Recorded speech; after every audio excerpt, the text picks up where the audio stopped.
So much, Wayne, for being here. I am excited to be speaking with you. Just like your background shows the energy that you have and everything that you've done. I mean, it doesn't show everything that you've done, but because of everything that you've done, I'm excited. I'm really here to be here with you. You want to start by taking 30 seconds to tell us a little bit about yourself and exactly what you do.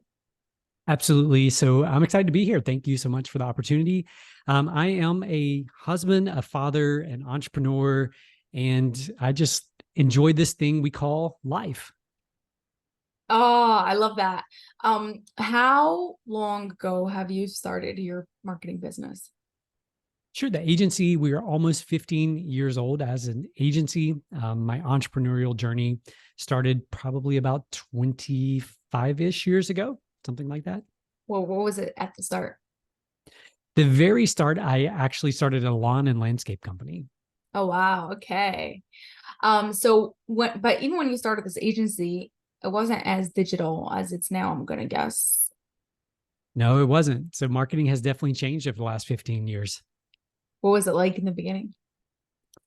In the beginning, everything or a lot of the stuff we were doing, a lot of traditional media, if you will. So print, radio, television, billboards, direct mail, phone book ads, all the more quote unquote traditional stuff that now seems like so long ago.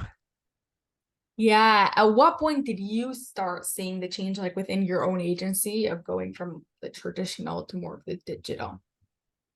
Yeah, I would say that really that probably started around 2015 is when I started noticing a lot of shift in terms of the mentality of the business owners that we were working with. Obviously, social media had been around by that point for quite a while, but it was just at that point, kind of around 2015, that entrepreneurs, business owners started understanding the need and the importance to show up on those platforms and really to advertise to attract new business from those platforms. So until 2015, you were completely traditional, I guess. Yep. And how did you find like the difference in like getting clients for your own self in the traditional versus in the digital?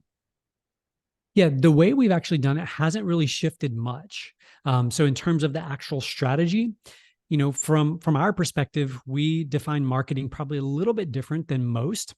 And our definition is just simply this: it's marketing is your ability to attract and then to keep a customer.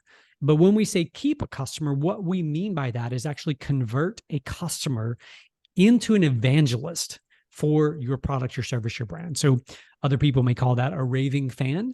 We use the word evangelist.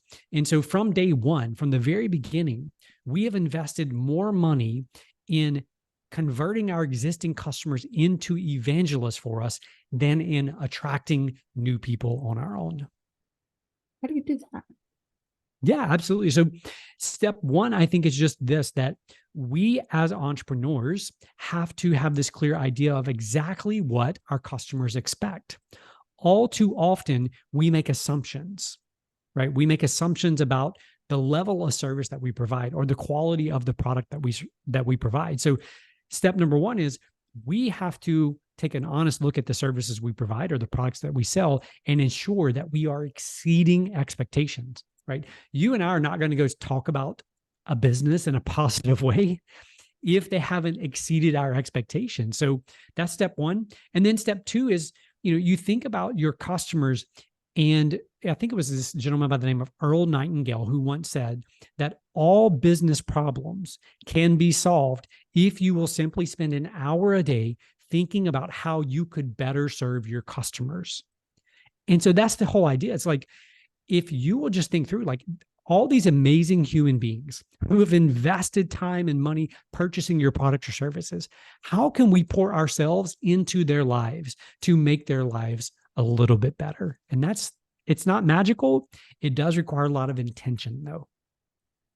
How do you find yourself applying this concept of thinking for an hour on how you can how you can serve your clients better? Do you actually make it as some sort of conscious thing that we're going to do in our business, or is it just as necessary and as you get ideas? So I wish I could give you the perfect answer and say like, oh yeah, we devote time every single day to do this. But the reality is we're just like any other business, right? There's a lot of things on our plate, a lot of things we have to keep going for clients. There's a lot of demands. And I mean that term very loosely, but like, there's things that come up that have to be done within certain periods to ensure we meet deadlines and all those things. And so what I've learned over time is that once you get your business to a certain level, right? All successful businesses, what they do exceptionally well is they do the fundamental things better than anyone else. They do those basic things better than anyone else. And so for us, it's always knowing to go back to that. So when things get challenging, when we have a down period or a down season, it's going back to why do we even exist? All businesses across the globe exist for one reason, and that is to serve those people who buy their product or services. The people who do that best will succeed. How have you made changes in your business according to this philosophy of like serving your clients best? So number one for us is the allocation of marketing funds. So, as a business, we have certain funds that are set aside for marketing. So step number one for us is ensuring that every single year we spend more than 50% of our budget turning existing customers into evangelists for us.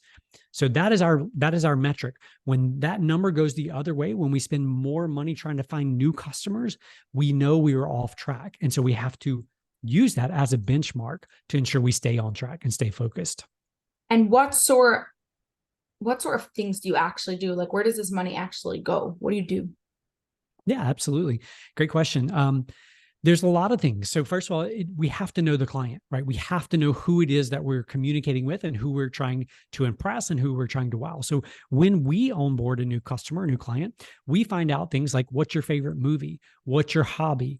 What's your favorite snack? What's your favorite sweet? What's your favorite ice cream? Like we collect all this data about our customers. And so then what we do is when their birthday rolls around, we send them their favorite snack. We send them their favorite sweet, or we know their anniversary. We know their birthday. So on their birthday, they get a special gift from us on their birthday. If they have, for example, a pet die, right? We are in tune with that because we're following them on social, we're watching. And so we will do something special to commemorate their pet, the life that they shared with their pet. So there's so many little things. And the problem for most is that a lot of these things can't be systematized, right? They're about human connection. And so it's about having a team that genuinely cares about people and is invested in them. Yeah, I love that.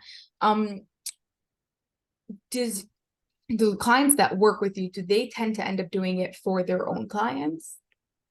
We attempt to steer that direction, right? We attempt to encourage that because, the world we live in, ST, if you look around, there are 6.4 billion people on the planet with this little device. I'm holding up my cell phone. 6.4 billion people out of 8 billion people on the planet who have a device connected to the internet. What that means is there's 6.4 billion people who can spread your message on your behalf. But they're not going to do that if we didn't wow them, if we didn't impress them, if we didn't make them feel that we genuinely care. And the only way you can make somebody feel that you genuinely care is to genuinely care. Yeah, you literally have to genuinely care. What would you say is the most challenging part of your business? The most challenging part of my business is the person who looks back at me in the mirror every single morning. I am the number one obstacle to my business's growth. I am the number one person who prevents the growth. I am the number one person who sabotages everything within the business. And I'm just a firm believer that all too often we go through life blaming and making excuses for what's showing up and what's happening in our lives, whether it's business, whether it's personal, it doesn't matter. And I believe that when we learn to lead the person that looks back at us in the mirror well, when we can lead that person well, everything else gets easier in our lives. Yeah. Yeah, I'm a big believer in that. But let's like now go a little bit through your journey of when you started this agency. What first of all made you start it? And let's start there. What made you start it? Sure. So I mentioned earlier that I had a lawn and landscape company. And over the course of a few years, I grew that from startup to a very large, very successful, quote unquote, business, if you will. And I put that business up for sale with the business broker. And within a couple of weeks, I had a few different offers on the table to buy that business. And so during the course of growing that company and then selling that company, a lot of the clients of my lawn care company, a lot of the business owners in our community started coming to me and saying, "Hey, Wayne, how did you grow your business so quickly? How did you go from startup to selling your company 3 years later? How did you do that?" And the answer was marketing. And so those conversations turned into consulting. I was doing consulting work on marketing and teaching people how we were doing marketing and what they should do. And at some point, there was just enough of that consulting that this idea goes on in the back of my head. Hey, what if you actually made this into a business? So once you turned from like consulting into like a full agency and business, what was the biggest challenge for you? Mhm. I don't want to sound like a broken record, but myself, and more specifically, my ego, right? I had just come off of a very successful business. Um, During the course of growing that business, my wife and I at the time, we had bought a new house. We had just also bought 50 acres of land where we were going to eventually build our like forever home. We had a boat. We had two new vehicles. We were taking trips all the time. Like, it was all the quote unquote things that look like success on the outside. And so unconsciously, I thought I knew everything about building a business and growing a business. And so coming into this business and starting this business, my ego is what prevented the business from growing the way it should. My ego is what kept us trapped. And to be honest with you, I ignored so many of the very basic principles of business because I thought I knew better. I thought I was at a different level in my entrepreneurship. And can you share with us like how that practically showed up? So like this ego got in your way and that caused you to do what? Sure. So one specific example would be like when we would build a website for a client. So we would pour time and attention to, back then it was mostly me. I mean, I had employees, but in the early days, it was just me. I would pour all this time and attention and effort in building out this website. And then I was literally terrified to meet with the client because my ego was so large that I could not handle them critiquing the website because I thought, don't you understand how much time, how much attention? I'm the expert. Like, why are you questioning what I'm doing? And so it was all about me. It was all about protecting my ego. It was all about, I'm right, you're wrong, versus the other side of that, which is, hey, they're entitled to their own beliefs and own opinions. They have some valid points. And I was unwilling to even hear those valid points because I was so wrapped up in me being the expert and me being the one who knew what to do. And that, as easy as it is to say that, the reality is that mentality was very detrimental to the growth of the agency in terms of, I mentioned all those wonderful things that my wife and I had, right? But as a result of my ego and my stubbornness and unwillingness to listen, we had to sell the house. We had to sell the land. We had to sell the boat. We had to sell two new vehicles. And so there was a very dark period of my life during the beginning of this agency. We sacrificed a lot to make this agency work. And the biggest culprit to the demise or the struggle was myself and my ego, but I was too blind to see it. What helped you realize that it was ego? The answer is the FBI, the literal FBI, as in the Federal Bureau of Investigation.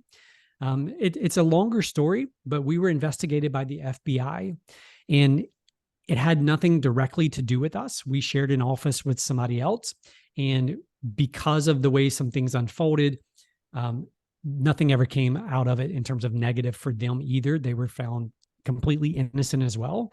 But as a result of that investigation, literally rumors started spreading around our small community. So the town I'm in is 48,000 people, so very small community.